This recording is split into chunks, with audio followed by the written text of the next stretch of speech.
In The Legend of Zelda Breath of the Wild, you can find a camera room that allows you to take pictures of things. While you could use this to capture still moments of majestic landscapes to cherish for a lifetime, you can also make Link do his best impression of a social media influencer by pressing the X button. Yeah, Link can take selfies.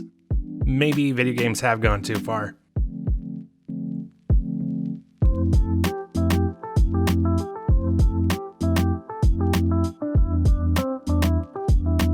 But if you're going to take selfies, you might as well take the best selfies possible. And fortunately, I happen to be a graduate from Hyrule University with a PhD in selfieography. I have taken way too many selfies in Breath of the Wild. There are literally hundreds of them saved on my computer. I once took selfies with every monster in the game and attempted to take selfies with every character that I could get to sit still long enough for a photo. Even Spoon, and everyone knows how camera shy Spoon is. Over time, I picked up a few tricks you can use to take more unique selfies. I won't claim that any of this is brand new 100% undiscovered information, just a bunch of random things I personally learned while trying to convince myself that taking photos of digital characters counted as socializing. And I thought maybe there's at least one person who likes to impress their friends and loved ones with low-resolution photos from Nintendo games who would find this useful. I like to think his name is Gus. In fact, leave a comment if your name is not Gus. That should help narrow down the search for Gus so we can let him know about this video. Let's start with the basics. All you need to do to start taking selfies is activate the camera room and press X to switch to selfie mode. Then you just adjust the zoom with the up and down direction buttons and control the camera angle with the right control stick or motion controls. Finally, press A to take a photo. One important detail to get used to is that Link will be facing the camera when you enter selfie mode. Link becomes paralyzed with fear and can't walk in selfie mode, but you can quickly swap his direction by changing the camera angle and double tapping X to have Link turn towards the camera again. Many characters will follow the camera with their eyes to an extent, likely perplexed that Link is using this amazing futuristic technology to take awkward photos, but the direction of Link's gaze is unalterable. Well, I'm sure Link's cold, lifeless stare and stiff body posture is very appealing to those who feel dead inside. You can also make him strike a variety of poses with the left control stick. There are different poses attached to up, right, down, and left. You can also access 4 more poses by holding ZL while moving the control stick. Right with ZL will have Link pose with his currently equipped bow and arrow, while left with ZL will have Link pose with his currently equipped melee weapon. The melee weapon pose is different depending on the type of weapon that Link is currently wielding. There are also 2 different poses for one-handed weapons, depending on whether or not you have a shield equipped.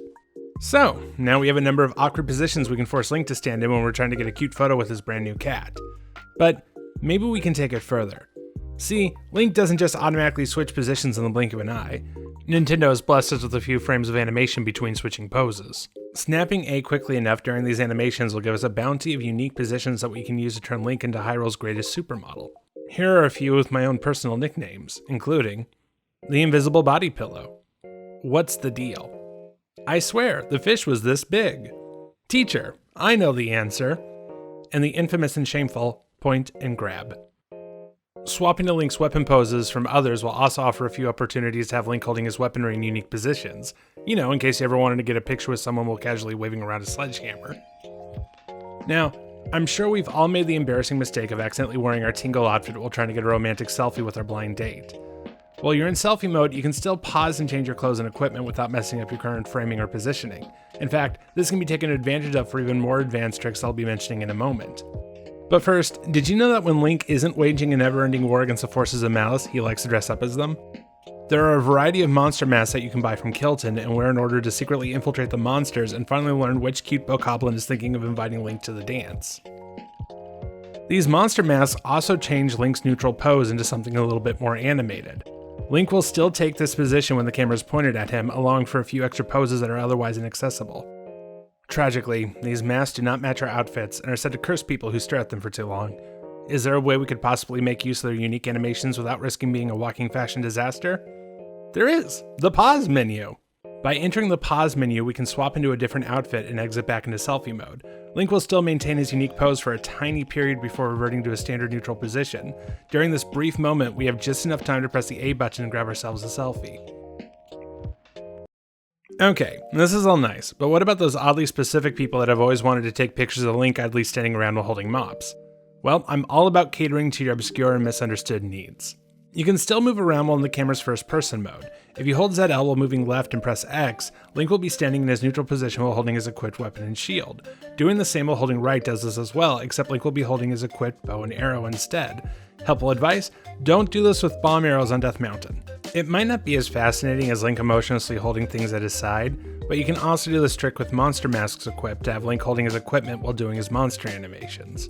One more thing to note about swapping between the first person and selfie mode of the camera. Link also has a brief animation where he turns to face the camera where you're still able to take photos. This is fantastic for that one person who always wanted to make it look like Link is reading an invisible book. You can combine this with holding ZL and left or right to have Link holding his weapons during the animation.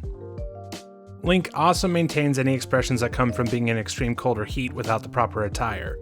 When he's cold, Link will look like a frightened Luigi who just inherited a mansion. While in the heat, Link has the face of someone who is perpetually disgusted with the waitstaff at your favorite restaurant. Oddly enough, he looks surprisingly calm at Death Mountain for someone who's about to burst into flames in a few seconds. It should be noted that taking damage will knock Link out of his camera mode, which only seems fair. I think most people would have a difficult time holding a camera in weather that would cause one's toes to randomly fall off. Or, well, exploding.